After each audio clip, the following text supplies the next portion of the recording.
All right, I've been playing a lot of Mario Strikers Battle League. This is the new arcade sports title for the Nintendo Switch, and there's been a lot of them. We got the Tennis Aces, we got the new Mario Golf game, and now we are taking to the field once again in a soccer game where there's a tremendous amount of combat. It's in the title, Battle League. You are punching and kicking and sliding underneath and tripping all of your opponents and hurtling all kinds of colorful projectiles at them.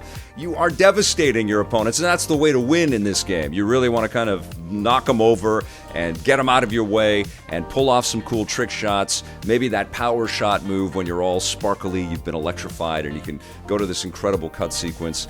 Next Level Games, which made the original Mario Strikers for the GameCube and also the Wii iteration, is back on the Switch with this title, and I was really looking forward to playing this game because I've enjoyed every one of the Mario Strikers games before. I'm also a big fan of arcade sports games in general, and what I wanted to do to kind of put this game in context with what has come before is I streamed 3 GameCube arcade soccer games. I streamed FIFA Street 2, Sega Soccer Slam, and also the original Mario Strikers that Next Level worked on, just to do a comparative study. And what I found is that those games were all exceptional and still totally contemporary in 2022. Maybe FIFA Street 2 a little less so, which felt a little bit more clunky. It's like the animations were at odds with what you wanted to do on the field, but both Sega Soccer Slam and Mario Strikers played beautifully, ran at 60 frames per second, the animation trees and all of the cool moves and stuff that you could pull off. Really, really fun. It was fun to stream them. But yes, absolutely, we are amplifying the presentation when we take that leap to Mario Strikers Battle League on the Switch,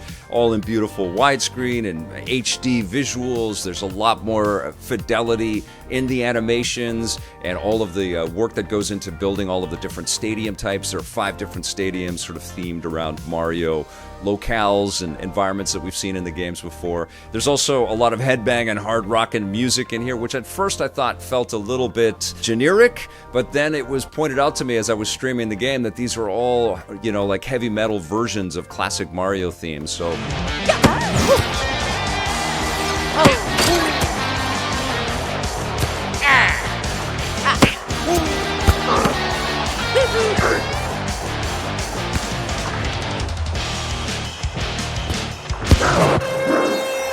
I appreciated that, but in my mind, when I first heard this music, I just felt like a wall of noise coming at me. It's not really the performance of this music that I enjoy, but it is the idea that they are energizing some classic Mario stuff in there. But the real story of this game is the nonstop action that's involved in this title. There's a lot of chaos on the field, not just in the sort of aggressive mechanics of being able to push and pull and kick and damage your opponents and send them hurtling into electrified walls and stuff like that, but there are also all kinds of chaotic elements, all the power-ups that you can pick up along the way, and the lightning sparkles and sizzles. And then Next Level Games has done an incredible job on the Switch with Luigi's Mansion 3 and now here again with the cut sequences and the sort of CG animated bits, adding a ton of character and personality. Every win animation that's celebrated by these different Mario World characters is really fun to watch.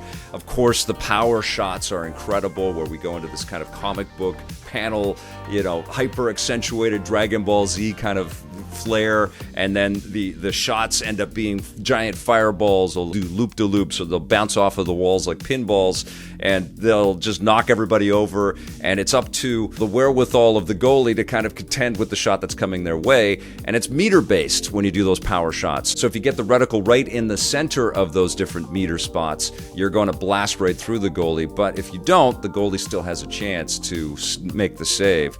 Those goals count as 2 points, by the way, so there is definitely some inherent catch-up logic in this game, just like there is in Mario Kart and games like NBA Jam. That arcadey sports competition is alive and well in the core mechanics of this game, for sure. I do feel that as fun as the game is, it's incredibly addictive. It's a blast to play through single player and defeat all of the cups, or of course you can have couch cooperative or couch competitive. It's really fun to kind of play locally and unlock the galactic mode in the game, which is enhancing the difficulty of your your opponents. That's all cool. It's also a lot of fun to just get into some quick battles and play with people online, or to join the Strikers Club and to build your own team and to outfit your different characters with this different gear, because that's a big part of the gameplay as well. As you earn currency in the game and you can spend it on different armor, basically, that will make you a better shooter or a more powerful, stronger character on the field, or a little bit faster or better with trick shots.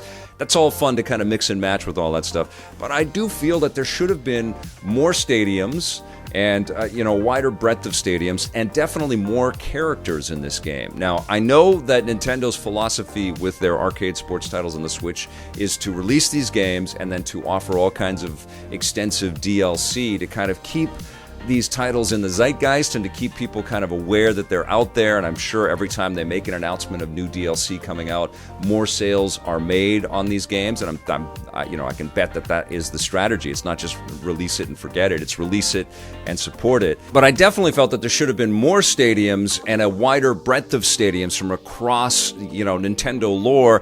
And absolutely, there should have been more characters offered up. And I feel like this would have been a perfect opportunity for Nintendo to reach out and to across its other franchises and make this more akin to what they've been doing with Super Smash Brothers. Throw in Zelda in there, throw in characters from Earthbound, throw in some of the Splatoon characters, and let us get on the field with all of these different cartoon creations. It would have been great to be able to do that. And maybe that's the plan as Nintendo carries forward and Next Level keeps iterating and adding stuff in there. But I did feel like the roster is pretty small, and there's absolutely a lot of opportunity for confusion if, there's a couple of Warios on the field, because whoever you're playing with only has that small roster as well, whether it's the computer or a human opponent. And so you're going to see replication of the characters. And there was also a pretty big problem between green and blue and making that distinction between those colors as well. Plus, you throw in all of the other on-field chaos. It sometimes becomes difficult to tell who is who and which character has the ball. The other issue that I had while playing the game as well is you actually have to press the L1 button to cycle between the players. Get him! Get... Oh, frack. I was pressing on that top left button over and over again, cycling to the different player, trying to get to the ball before a shot is made, or block a shot, or steal a shot, and that was a little bit frustrating as well. So there needs to be a little bit more finessing. I know that patches and updates are coming. At its core, this is an exceptionally fun game to play. It's really addictive. It's really fun. There's lots of incredible mechanics, and all of the embellishment around the action on the field is also joyous and a fun celebration. I just, we're in multiple generations of this franchise, and, Smash Brothers kind of painted a picture of where Nintendo could go with these cross-franchise concepts and ideas. And so that hope and that expectation for that again is warranted, and it's unavoidable, So I'm hoping that there's a lot of extra content, and Nintendo's done a good job at adding extra content for free on previous Nintendo sports games. I hope that exists here with Mario Strikers Battle League.